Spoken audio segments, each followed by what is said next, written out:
the bison will stay no matter what happens here, and we will pursue all legal remedies. We're appealing this decision right now. We are preparing to move the bison, knowing that we will have to do so by September 30th if we do not win pursuing these legal remedies. But we will continue to manage a herd of bison. We will continue to open these lands to the public. We will continue to grow American Prairie.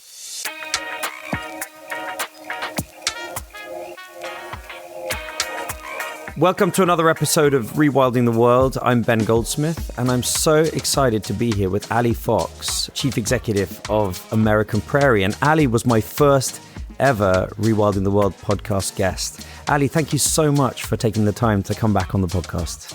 Thank you for having me, Ben, and congratulations on your success since our last conversation. Yeah, we're doing well. And the podcast is popular, and rewilding as a movement, both sides of the Atlantic, is becoming an increasingly big and impactful one. But your project, American Prairie, I think is my favorite rewilding project in the world. Just the scale, the ambition, the idea of stitching together several million acres of prairie habitat. The habitat which has been most destroyed in North America in the last 200 years. Putting back this huge piece of it in northern Montana, complete with bison and pronghorn and all the other wildlife that lives there. It's just the scale I can't quite get my head around. I'm working on a few thousand acres in Somerset and it feels huge. And you're working in the millions of acres. And of course, you had this big piece of news recently, which is that the federal administration and the state government have successfully managed to push the Bureau of Land Management into a decision that you must take your bison off public lands. And the main reason why I reached out to you, get you back on the podcast, was to talk to me about this crazy decision that bison not allowed on public lands in America. America's national icon, not allowed on public lands in the prairies of northern Montana. I really want to jump into that with you and talk about it. But before I do, Ali, let's talk about the project itself. Can you just remind me, how did American Prairie start? What's the vision and how far have you got? Yeah, thanks, Ben. The prairies, the temperate grasslands in particular, are the most degraded habitat in the world. They are the most threatened and most degraded ecosystem biome in the world. So it's not just in North America that we have lost a good deal of our prairies, but it is in North America on the Northern Great Plains that we have this incredible opportunity to protect and restore what we have, this incredible temperate grasslands. So American Prairie is a 25-year-old conservation organization. So we've been at this for about a quarter century. And our efforts came out of a number of conservation organizations about the turn of the last millennium, looking at temperate grasslands around the world, looking at temperate grasslands in the United States and saying, where could we restore and protect a temperate grassland at sort of ecosystem scale? And that's how American Prairie came to be.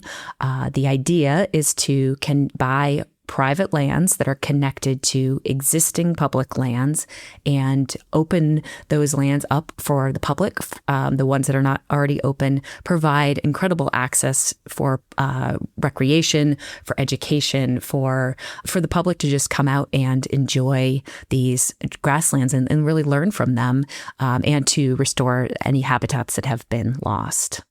So I remember from our conversation a couple of years ago, the way American Prairie is aiming to deliver this big vision of a vast prairie landscape restored to health is by working in partnership with existing landowners. For example, the federally protected areas, the Charles M. Russell Preserve, with indigenous peoples who have reservations in that part of northern Montana, with private landowners, and of course, using the pieces of land that you yourselves have acquired that comes with grazing rights on some of the federally owned land. And by putting all those different pieces of land together in a kind of big checkerboard partnership, you deliver a really big potential grassland outcome. Have I got that right? You have, and that was really well said, because you got at both the acquisition model of American Prairie and how critical collaboration is. So as you alluded to, the anchor of American Prairie's vision is this existing 1.1 million acre wildlife refuge called the Charles M. Russell National Wildlife Refuge, named after the cowboy painter who painted just spectacular scenes of this area in the late 19th century. And then what American Prairie does is acquire private land lands through willing buyer, willing seller transactions around the Charlie Russell. And with those private lands come associated leased public lands. And so buying a relatively small amount of private land, we can stitch together this landscape. Now, we then become the stewards of those lands that we purchase, but we also work with our ranching neighbors, with the indigenous tribes on the lands that they own and steward, and all toward eventually a common goal of creating a place for this grassland wildlife that still exists, but in far smaller numbers than it once did. And certainly there are some of the species that are missing from the landscape. And bison aside, because we're going to come on to talking about bison, would I notice the difference? If I'd visited that landscape, say 20 or 25 years ago when American Prairie was just starting out, and then I came back there now, or say I flew the size of it, I flew over it in a small plane at a low altitude and was able to look out the window, would I notice a difference already? You might not notice a difference in species numbers. In certain areas, like where we have our bison grazing, you would absolutely notice the health of the grassland. You'd notice the impact of those bison in the way they graze on that landscape. You also, that in the last 25 years, there are species that were not here that are back. You'd be lucky to see them. But the Ani and Nakota nations led an introduction about 6 years ago of a reintroduction of the swift fox. This is a small, about house-sized cat that had been extirpated from this area, and working in partnership with conservation organizations, they reintroduced swift fox on tribal lands, and those swift fox have expanded throughout the region. We also, a number of years ago, started seeing grizzly bears, and we see them with some frequency now on the western extent of where American Prairie works in the Missouri River breaks. So there have been some successes like that. So grizzly bears on the prairie, like where do they overwinter? Oh, they den right on the prairie. They can den in the Missouri River breaks. They are a grassland species. We think of them in the mountains, but that's the only place where they really remain. But you go back to some of the early accounts from the early 1800s of explorers coming up the Missouri River, and they were seeing grizzly bears every single day. And are these, how long is it since there were grizzlies in your part of northern Montana? Oh, probably close to 100 years. And what about wolves? Have they made it back to American Prairie yet? Every once in a while you hear about a wolf passing through, but no, they're not back. And what about the big migrations? So some of the literature I've read about the Great American West and these grasslands had huge migrations, not just the bison, but pronghorn. And I think the bighorn sheep were further south. But are those and elk, of course, are those smaller ungulate species starting to recover in number and starting to use this corridor that you're establishing as a migration passage? Really not yet, Ben. I mean, I think one thing that's really important to note for your listeners is that the entire interior of this country once had north of 30 million bison. The numbers for pronghorn are also in the tens of millions. Elk, deer. We lost a lot of those species in this area, and their numbers are still pretty low. And so you do see migrations of the pronghorn, of course, but there are elk in the region, but you don't see the numbers that were once there. And, I think we're going to talk more about bison, but I want to just make the point that it was an ecological and cultural tragedy, what we did to the bison and what we have done. And not only are they a national icon, as you referred to them, they're America's national mammal. And American Prairie believes that they and other species belong on the grasslands and deserve a place, not just in smaller numbers, but over time in bigger, ecologically significant populations. And if you could achieve that, if over time, as is the intention, you could achieve an ecologically functional population of bison in the area in which you're working on several million acres of northern Montana, it's obviously a keystone species that transforms the health of that grassland ecosystem. But does the process of restoring them also open up the landscape and therefore the possibility of restoring numbers of some of those smaller herbivores, the ones that migrate, the pronghorn, so on? Yeah, of course it does. And it provides habitat for grassland birds, the way that bison wallow, the way that they graze, the patterns or heterogeneous grazing patterns create habitat. Certainly when they die, they create food for carnivores. So bison are a keystone species, and that's important for, as you say, other herbivores, but certainly all kinds of species. And the resilience of the grassland itself. I had a great conversation on this podcast with Thomas Olson, who is in Canada, and he's established a wild living herd of plains bison up in Alberta and another one in Manitoba. And he's the source of some of the best science and revelations coming out of Canada as to the resilience and the importance of bison and the productivity of bison on these grassland ecosystems. So what's the story of bison at American Prairie? Because you have a herd now of about 900. Some of those are on land that you yourselves own, and some are on public lands. So when did the first bison arrive on the plains where you are, and how long is it since there had previously been bison there? Yeah, so this story goes back more than 20 years now. American Prairie purchased its first property in 2004, and those early founders were brave and intrepid, and they recognized that getting bison back was an important part of the story, an important part of that habitat restoration. So probably less than a year after purchasing the first property, in October of 2005, they brought in 16 animals from Wind Cave National Park. And shortly thereafter, they were on private lands. Shortly thereafter, they received permission to graze on public lands. And so American Prairie has been growing this bison herd that numbers close to 1,000 now on public and private lands for 20 years. And are those bison in a single herd, or have you got them split across different parts of the project? They're in two herds right now. They're on two of American Prairie's major units, and both in southern Phillips County, Montana.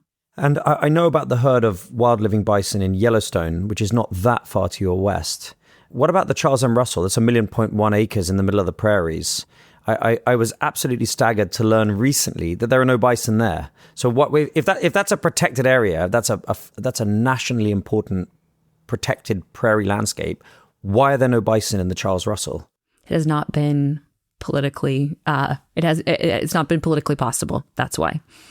So the political dynamics which have led to the situation you're currently in that you're going to tell me about, which apply to bison. Where does this come from? Like what? Because from a kind of rewilding enthusiast, thousands of miles away, sitting here in Britain, you'd imagine that Americans of all kinds, rural, urban, young, old, left, right, would be delighted to see this national icon restored to the great grasslands of northern Montana, especially within nationally protected areas like Yellowstone or the Charles M. Russell, or this emerging patchwork quilt of restoration that's taking place within your coalition. And yet that's not the case, is it? And there's a significant number of people who see the bison as a real threat, and who perhaps irrationally, given some of the feedback I got on X, on the Elon Musk social media site that used to be called Twitter, I posted about the bison, public lands and so on, and somehow it got picked up by activists in Montana, and I got a hell of a lot of abuse. I mean, I might as well have been proposing some awful thing, the feedback I got. So it seems to be way more sensitive than you'd imagine sitting over here in rural West England. Yeah, it is. And you see this around Yellowstone National Park, around the bison there as well. Their fear of a disease that bison can carry that has never been transmitted to cattle and is originally a cattle disease.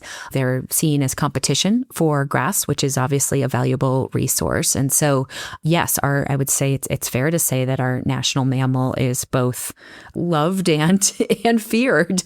And we really see that opportunity to draw the public's attention to this year.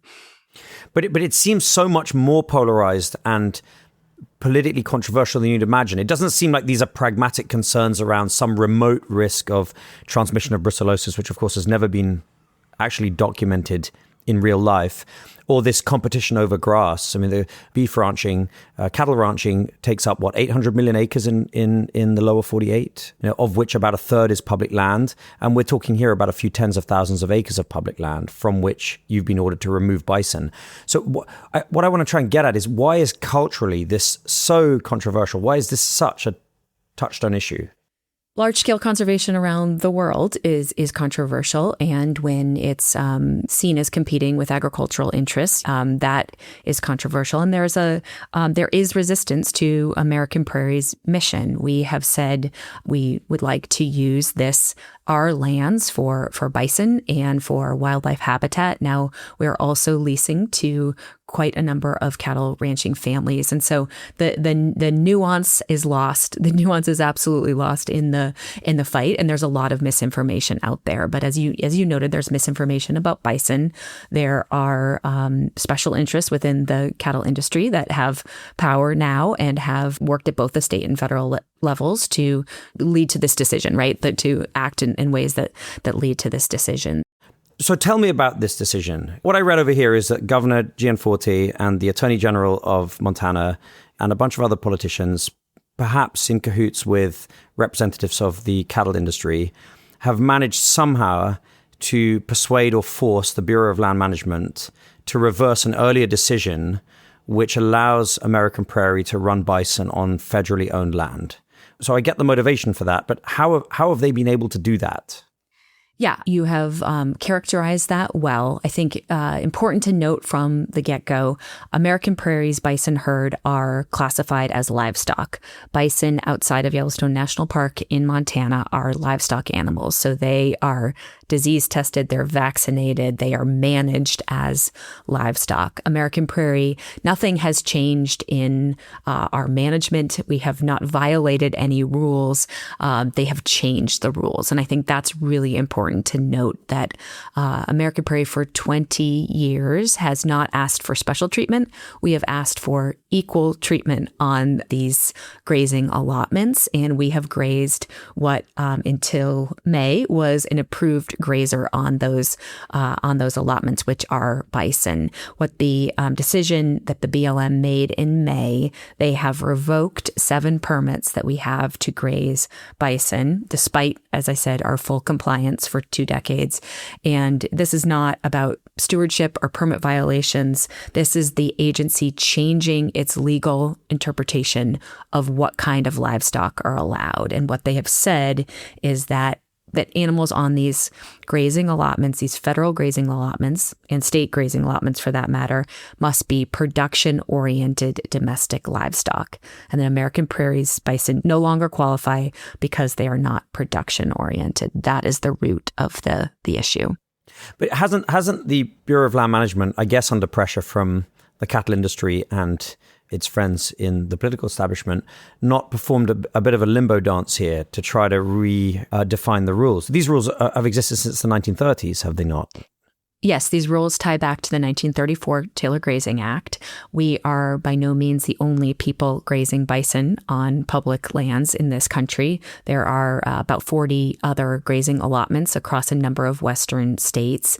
And yes, they not only have allowed us to graze bison on these allotments for 20 years, but they made a decision in 2022 to allow us to continue doing so, vigorously defended that, and as the state was fighting it, and then all of a sudden reversed themselves this past year.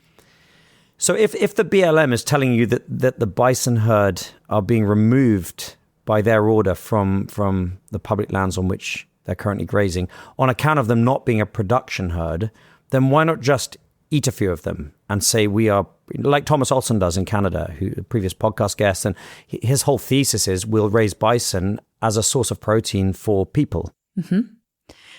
That might be the biggest irony of all of this, is we are eating some of them. About half of the bison that American Prairie has raised over 20 years have been consumed.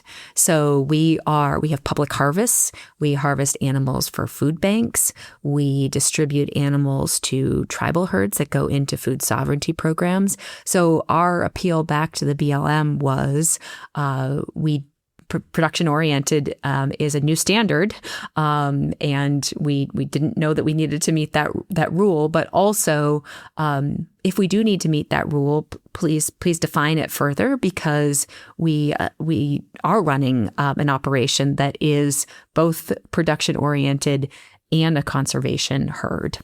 So they really are performing a kind of limbo dance here to get what they want, which is to shut down your bison operation on public lands at the behest of the cattle industry.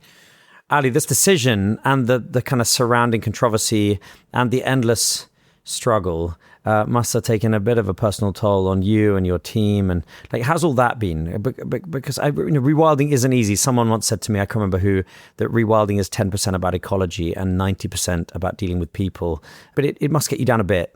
Like, you're doing something so visionary and so beautiful, and you're such a hero.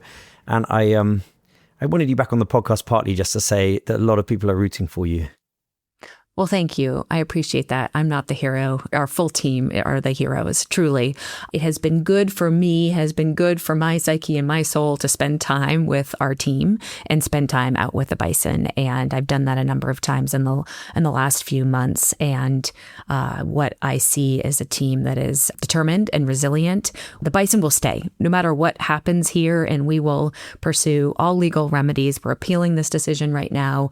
We are preparing to move the bison, knowing that we will have to do so by September 30th if we do not win pursuing these legal remedies. But we will continue to manage a herd of bison. We will continue to open these lands to the public. We will continue to grow American Prairie. So when I'm out there, as I was last weekend, watching the herd, which there are a lot of calves because it's that time of year, watching this big group of mother cows and calves out there, you do think, what's the big deal here? This is 900 animals out here grazing on this incredible landscape, creating habitat.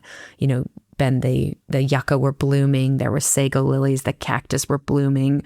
The prairie dogs were chirping and really active, and there were burrowing owls on those prairie dog towns. And that being out on the landscape is good for me, and seeing the long-term thinking of our team. We also have a lot of partners in this. If we have to move the bison, it will cost us hundreds of thousands of dollars, and it will be a lot of work to do so. We have a lot of partners, particularly indigenous tribes within the bison community, that we can share bison with if we need to move some of those animals. So the bison will stay, Ben, the bison will stay. So this appalling decision by the BLM, it doesn't affect your ability to run bison on land which you own as American Prairie, and it doesn't affect the ability of the indigenous peoples in that patchwork quilt of partners that you have to run bison on their reservations as well. Yes, we can keep our bison on our private lands. There are private animals and they can be on our private lands, and that's what we will do.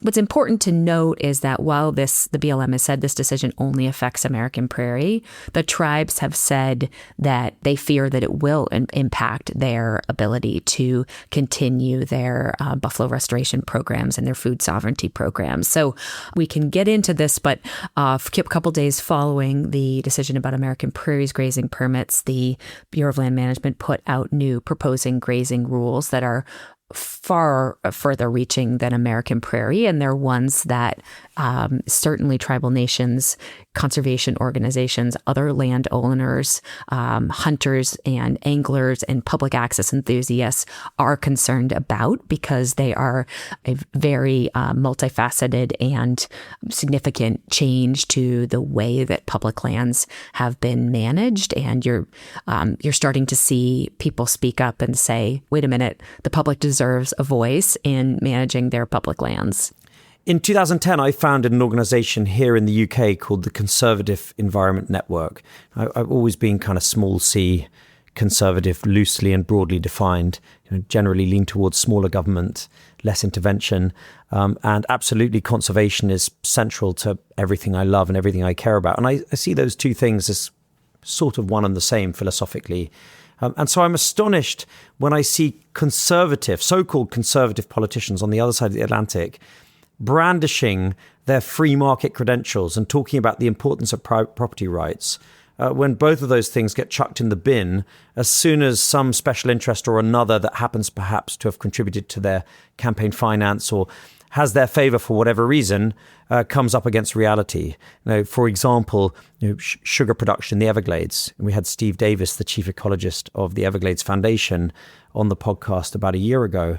And in a free market, you really wouldn't have 300,000 or 400,000 acres of industrial sugarcane production in the Everglades. It's highly destructive and also hopelessly uneconomic.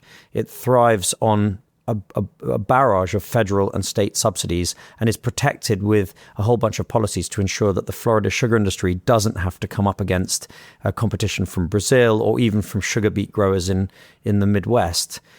Similarly, the coal industry, struggling against the competition from ever cheaper solar and storage. They're getting increasing amounts of cash from the federal government under the Trump administration. So it seems to me ideological hypocrisy that suddenly, in this case, the cattle industry kicks up a stink about 900 bison for whatever particular reason. And immediately these free market private property conservatives exercise big government playbook and start performing regulatory contortions in order to help their friends in that industry. It's ideological hypocrisy on the part of conservatives, and I just don't understand it. We believe in the free market too, and it is the basis of our conservation model, right? We have used for 25 years private philanthropy to buy land on the open market.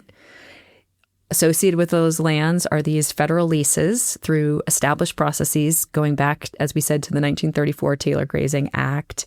We are not asking for special treatment. We've been asking for equal treatment all along. And we've been following the rules, and the rules have changed. And you're right. The basis of this model is a free market system, and that's what we're asking for for equal treatment. And we don't feel like we're getting it.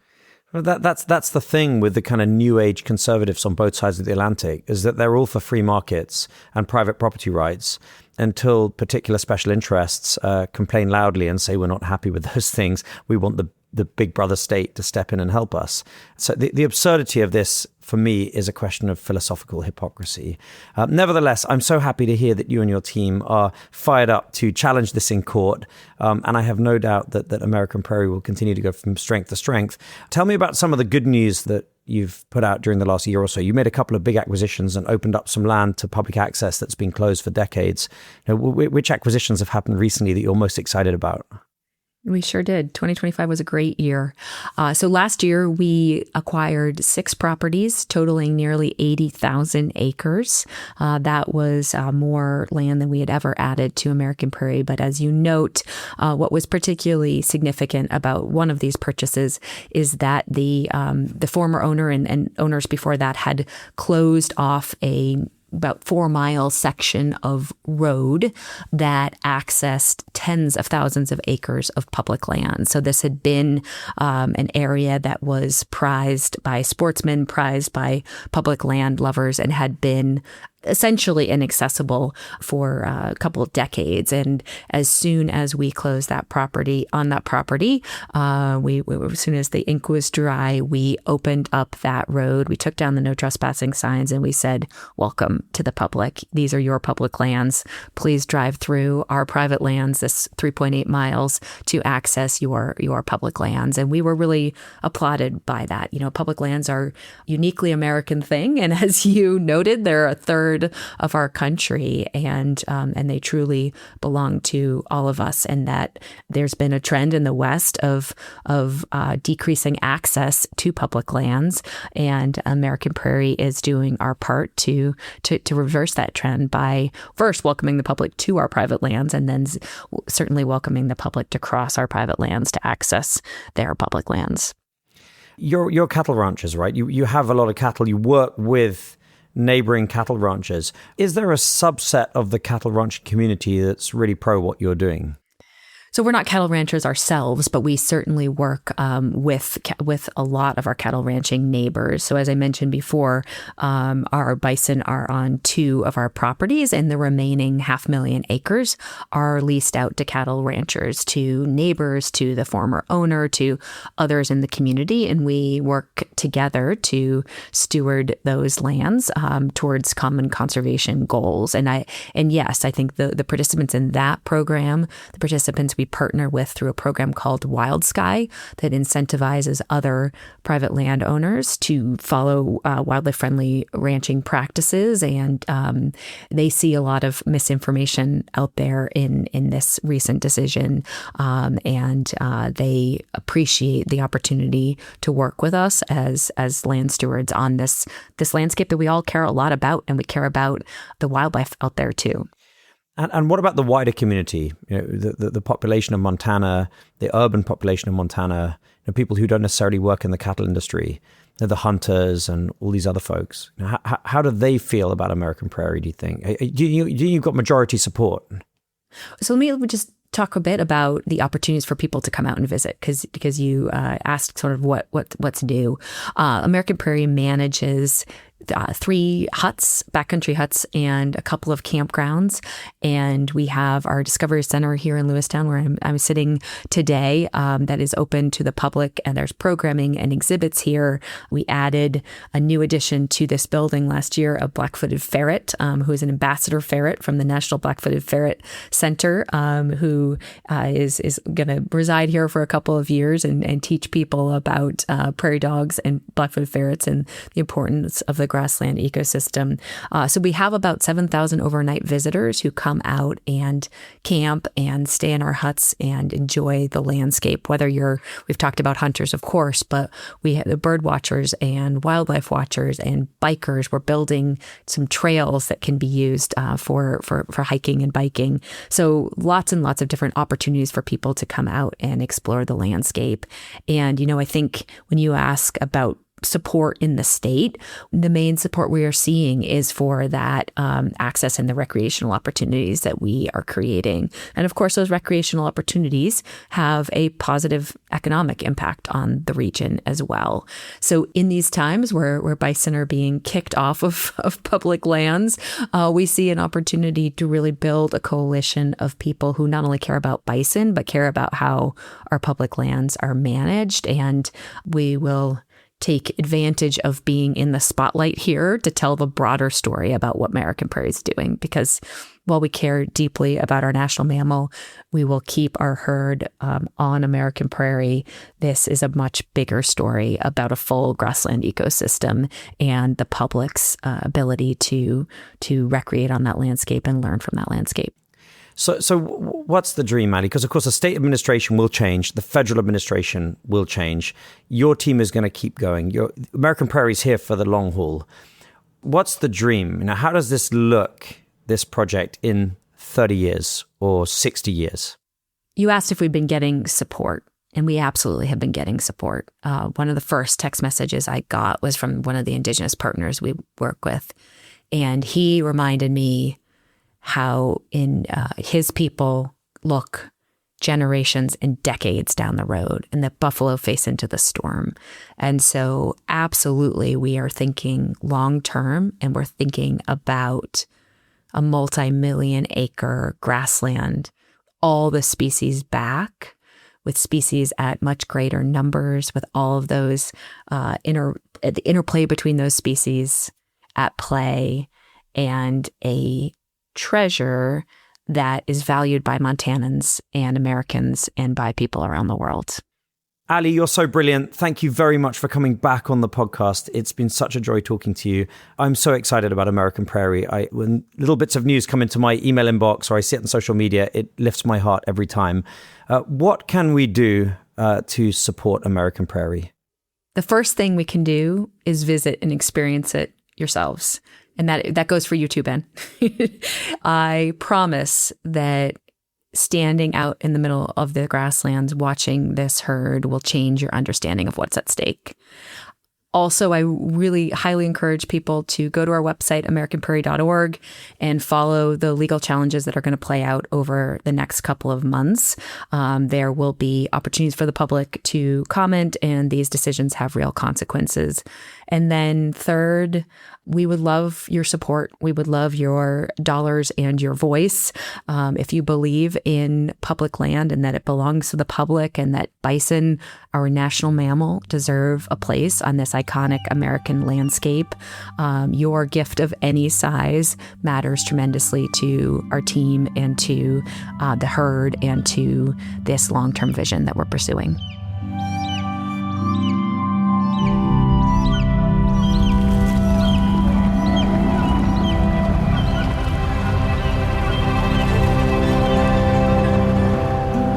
Ali Fox is one of the most important people in the rewilding movement globally. Her organization, American Prairie, is just so ambitious and so exciting. Of all the people I've had on the podcast, I think she's the one I'm most excited to visit as soon as I can in northern Montana. If you enjoyed hearing about American Prairie and their latest good news and their latest woes at the hands of the Trump administration and the state administration in Montana, please do give us a like, share the podcast with friends, with colleagues. Look on our YouTube channel for some of the best clips from this podcast series. It all makes a big difference. Next time, I'm going to be announcing a really big new rewilding project in England, something that is leading towards a kind of Yellowstone of England. I'm going to have legendary ecologist Benedict MacDonald, author of Rewilding and also Cornerstones, and now the founder of Restore Land, on the podcast, along with his colleague Gil Martin, who's one of the best communicators and operators in the rewilding space. I hope you'll join us for some really exciting news from the north of England.